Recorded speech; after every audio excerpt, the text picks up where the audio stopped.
வணக்கம். அன்பில் மாரியம்மன் திருக்கோவில். இந்த திருக்கோவில் திருச்சி மாவட்டம் லால்குடிக்கு அருகிலுள்ள அன்பில் என்ற ஊரில் கொள்ளிடம் ஆற்றங்கரையில் அமைந்துள்ளது. இந்த தலம் மிகவும் பழமையான கோயிலாகும். 7 மிக முக்கியமான அம்மன்களில் அன்பில் மாரியம்மன் மற்ற மாரியம்மனை விட மூத்தவராக கருதப்படுகிறாள். மற்ற அம்மனுக்கு பிள்ளைகள் இல்லை. அன்பில் மாரியம்மனுக்கு 7 பிள்ளைகள் உண்டு. இந்த கோவிலின் வளாகத்தில் அருள்மிகு கருப்பண்ண சுவாமி சன்னதியும் மாரியம்மனின் 7 பிள்ளைகளின் பெயர்களோடு சன்னதியும் உள்ளது.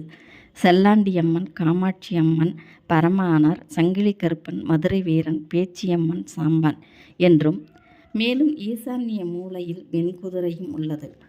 இந்த கோவிலில் கண் நோய்கள் குணமாகுவதாகவும் பிள்ளைகள் வரம் வேண்டி வருபவர்கள் வேப்ப மரத்தடியில் தொட்டில் கட்டி வேண்டிக் கொள்கிறார்கள்.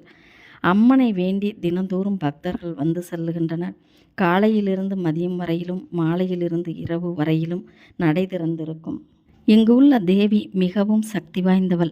புத்தாண்டு, ஆடி, தை மாதங்களிலும் வெள்ளிக்கிழமை, அமாவாசை, பௌர்ணமி போன்ற தினங்களிலும் சிறப்பு பூஜைகள் நடைபெறும். பங்குனி ஞாயிற்றுக்கிழமை மலர் திருவிழாவும்.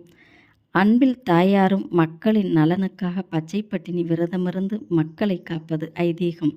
பால்குடம், காவடி, அலகு குத்துதல் போன்ற அனைத்தும் நடைபெறும். தேர் திருவிழாவும் நடக்கும்.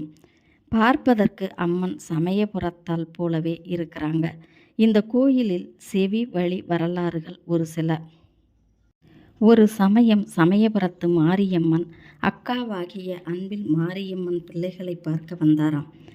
அக்கா தன்னுடைய 7 பிள்ளைகளையும் மறைத்து வைத்து விளையாட சென்று விட்டார்கள் என்று கூற, தங்கையாகிய சமயபுரத்து மாரியம்மன் பிள்ளைகளை பார்க்காமல் ஊர் திரும்பி விட்டாராம். அதன்பின் அக்கா அன்பில் மாரியம்மன் பிள்ளைகளை சென்று பார்க்க சிலையாக இருந்தார்களாம். அதன்பின் தன் தவறை உணர்ந்து சமயபுரத்து மாரியம்மனிடம் முறையிட்டு பிள்ளைகளை மீட்டாராம். கோபம் கொண்டவள்தான், ஆனாலும் அவளும் ஒரு தாய்தானே. ஒரு முறை அக்காவிடம் தன் தலையை பார் என்று கூற, தங்கையும் பேன் பார்க்க சொல்லுகிறாள் என்று அக்காவின் தலையிலுள்ள முடியை பிரித்து பார்த்தால் வெறும் கண்களாக இருந்ததாம். அப்போதுதான் தங்கையை பற்றி அக்காவுக்கு தெரிந்ததாம். 1000 கண் உடையவள் என்றும், உன்னிடம் எதையும் மறைக்கக்கூடாது, மறைக்கவும் முடியாது என்று. இப்படி மாரியம்மனை பற்றியும் தெய்வங்களை பற்றியும் சிறு சிறு வரலாற்று கதைகள் கூறுவது வழக்கம். என் அம்மா எனக்கு கூறிய இந்த வரலாறு அன்பில் மாரியம்மனை பல வருடம் கழித்து பார்த்ததும் ஞாபகம் வந்தது. உங்களோடு பகிர்ந்து கொண்டேன். நன்றி, வணக்கம்.